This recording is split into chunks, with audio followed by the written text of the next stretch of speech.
For years, Poland has been described as the poor East trying to catch up to the rich West. But what if that narrative is no longer true? And here's the more uncomfortable question. What if parts of Poland no longer even want full Western validation? Because while Western Europe became wealthier in many ways, it also became more unstable, more divided, more expensive, and in some cases less socially coherent. So maybe the real story isn't that Poland is still poor. Maybe the real story is that Poland modernized economically, without fully copying the Western model socially and culturally. And maybe that's exactly why this conversation is becoming so emotional across Europe. Because if Poland can become modern, safe, economically competitive, and culturally confident without abandoning its identity, then the old European hierarchy suddenly becomes much harder to defend. And that changes everything.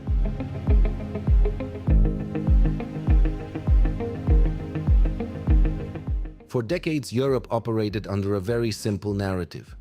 The West represented the future: wealth, prestige, modernity, stability, success. Meanwhile, Eastern Europe represented the past: communism, economic weakness, instability, cheap labor, migration. Poland became one of the strongest symbols of that divide. And during the 1990s, parts of that perception made sense. The country was rebuilding after communism. Many people left to work abroad. Western Europe looked vastly richer. But then Poland changed much faster than expected, and that's where the narrative became outdated. Because Europe mentally froze Poland in a transitional phase. Even after joining NATO, entering the European Union, becoming one of Europe's fastest growing economies, modernizing infrastructure, building a major tech and business sector. The image remained strangely stuck in time. Why? Because narratives are not just about facts. They're about roles. And Europe had already assigned Poland a role: the ambitious student trying to become Western. But what happens when the student starts questioning the teacher? That's where things become uncomfortable. What surprises many outsiders is not simply that Poland grew economically, it's how Poland grew. Because the expectation was that modernization would automatically lead Poland to culturally and politically resemble Western Europe more closely over time. But reality became far more complicated. Poland modernized economically while still maintaining strong national identity, attachment to tradition, emphasis on family structures, relatively high public safety, visible religious and cultural continuity.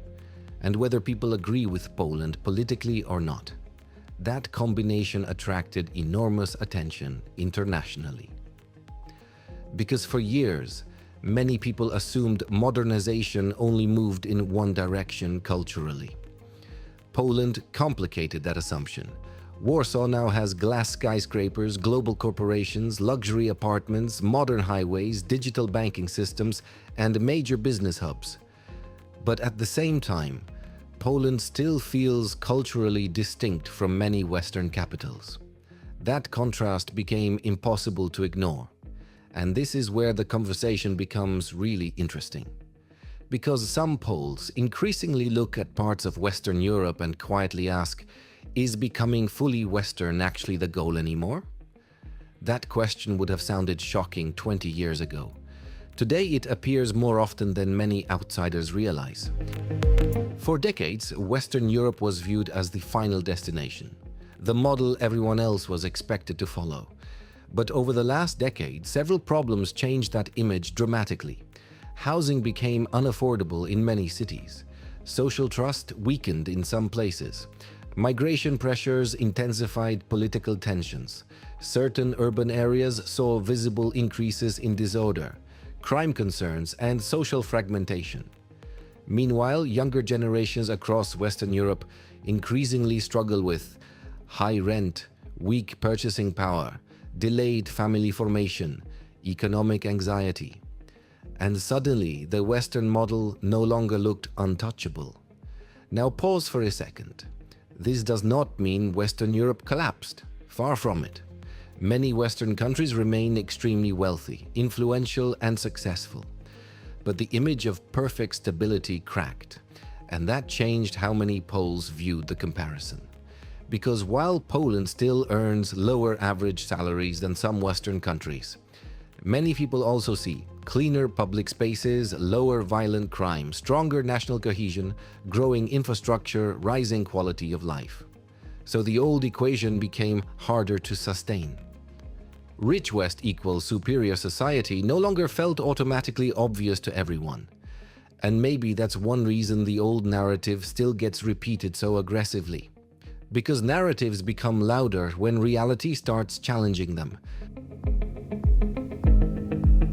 Now here's the twist almost nobody talks about openly. What if parts of Poland actually benefit from being underestimated? Think about it. Countries treated as still developing often receive lower expectations, less ideological pressure, more room to protect local identity, more freedom to develop differently. And perhaps most importantly, they avoid fully importing every social trend happening in Western Europe. This creates an unusual dynamic, because Poland can modernize economically while still saying, we do not necessarily want every aspect of the Western cultural model. And for some people inside Poland, that's not viewed as backward. It's viewed as preserving sanity, preserving stability, preserving continuity. Again, whether someone agrees with that perspective or not is almost irrelevant. The important part is that the perspective exists, and it's growing, especially among people who look at certain Western cities and feel they see social fragmentation, loss of identity, political extremism, cultural confusion, declining public trust. From that perspective, being viewed as less Western can almost become protective, a shield. Because once a country is fully absorbed into the Western cultural core, many fear it also absorbs the West's crises. And suddenly the poor Poland stereotype starts functioning differently. Instead of being purely insulting, it can sometimes become strangely useful. Because while outsiders underestimate Poland, Poland continues growing anyway, quietly, without fully surrendering its own social character. That's a fascinating reversal. Something important shifted in recent years. Poland stopped behaving like a country seeking constant approval, and that changes the entire psychological balance inside Europe.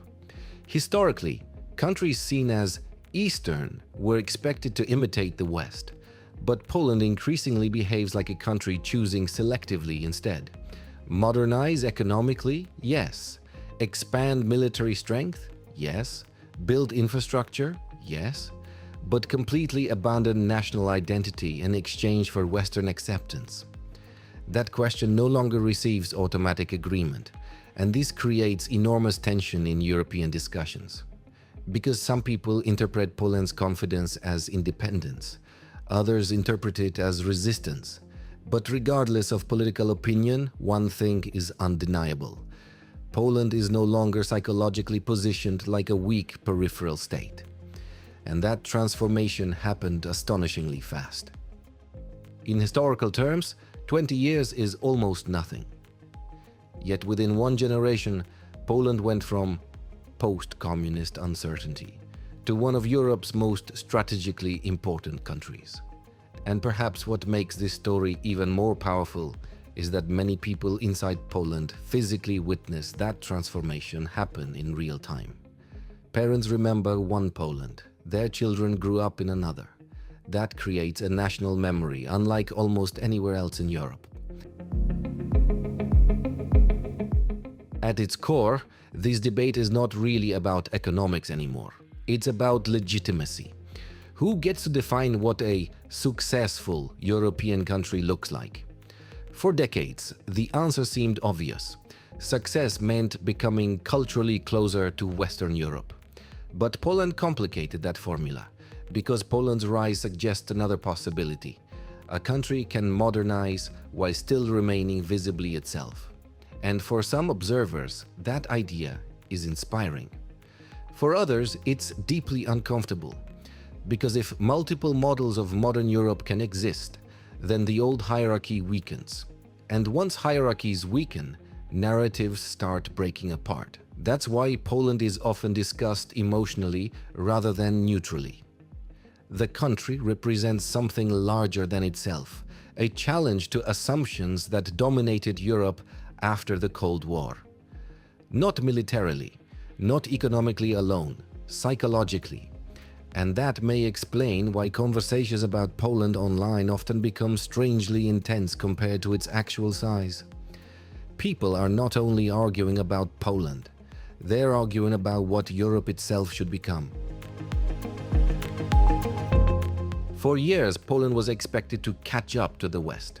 But today, the question feels different. Catch up to what exactly? A wealthier economy? In some cases, yes, but socially, culturally, politically, that answer is no longer universally agreed upon. And maybe that's the biggest shift of all. Because perhaps Poland no longer sees modernization and westernization as identical things. Maybe Poland wants economic success without losing social cohesion. Modern infrastructure without cultural erasure, growth without chaos. And maybe being slightly underestimated by Western Europe actually helps preserve that balance. Because countries under less ideological spotlight often have more room to define themselves independently. That doesn't mean Poland rejects the West. Far from it. Poland is deeply connected economically, strategically, and historically to Europe. But modern Poland increasingly looks like a country trying to choose its own version of modernity rather than simply importing someone else's. And whether someone admires that or criticizes it, it explains why the old poor Poland versus rich West narrative feels more unstable every year. Because reality changed faster than Europe's mental map. And maybe the biggest sign of Poland's transformation is that the country no longer seems desperate to escape the stereotype.